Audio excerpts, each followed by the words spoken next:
This is The Guardian from this morning, reporting. Julian Assange is at the eye of the storm over the Wikileaks documents. But the person who made it all possible is a 23-year-old Army private named Bradley Manning. In an incriminating text message last May, Manning claimed credit for possibly the largest data spillage in American history. To this day, I don't really know what motivated him to send that first fateful email. Adrian Lamo, a.k.a. the homeless hacker, because he moves from unfurnished apartment to unfurnished apartment, is a cult figure on the internet, a computer genius who suffers from Asperger's syndrome, which affects his speech. Manning reached out to him electronically from Iraq, where he was a low-level intelligence analyst. If you had unprecedented access to classified networks 14 hours a day, 7 days a week for 8+ months, what would you do? At first, Lamo didn't take him seriously, but then... It was when he started telling me, hey, do you remember that collateral murder video? That was totally me. Come on, fire! That video, taken from the gun camera of an Apache helicopter gunship shooting up the streets of Baghdad, had caused a sensation when Assange got hold of it and posted it on his Wikileaks website. I'm a high-profile source, and I've developed a relationship with Assange, Manning boasted. And, he told Lamo, there was more where that came from. A lot more. The point at which PFC Manning disclosed to me that he had leaked several 100,000 diplomatic cables was a point at which I began to believe that there was a certain degree of gravity to the situation. From his post southeast of Baghdad, this lowly private could read secret cables from American embassies around the world.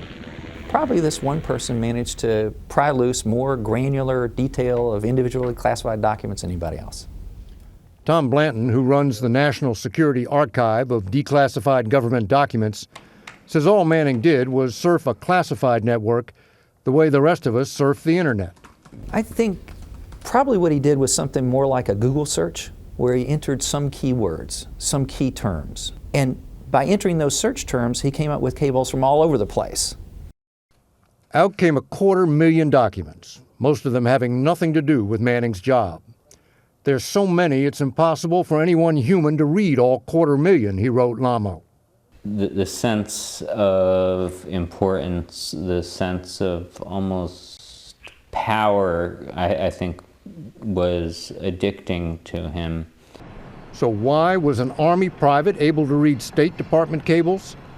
In a nutshell, the reforms sparked by the intelligence failures of 9/11.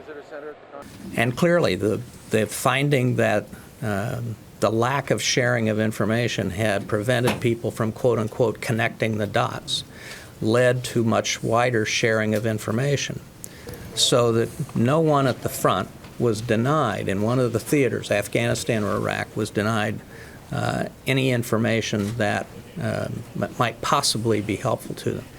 But as Defense Secretary Gates acknowledged, the government went overboard in its sharing. Manning had access to cables no one in Iraq or Afghanistan had any conceivable need to see. Cables from the U.S. Embassy in Seoul about North Korea and China. Cables from Moscow about Vladimir Putin. Now, obviously, that aperture went too wide.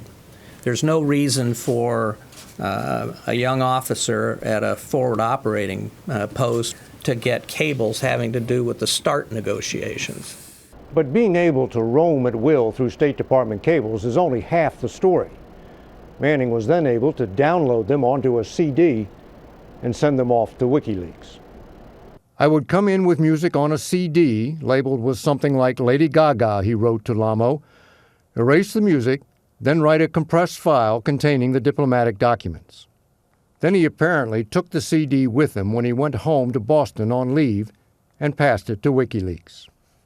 It's my understanding that investigators believe that the transfer of the bulk of the documents took place the old-fashioned way, via what nerds like me like to call sneakernet, i.e. walking it on over to its destination. No one suspected a thing, Manning crowed, until Lamo turned the text messages over to the Army, an act for which he has been both praised and reviled. I believed that his actions were endangering lives and that he was going to continue to carry out a course of conduct, specifically exfiltrating documents that had the potential to endanger lives. Manning is now in custody while investigators prepare charges that could send him to prison for life. But Lamo believes the real culprit is Assange. I know for a fact that Manning received assistance, technical assistance, in covering his activities and in exfiltrating the data. The Justice Department is now investigating whether Assange can be charged with espionage, while Manning is undergoing a mental evaluation. As he put it in one of his text messages, God knows what happens now.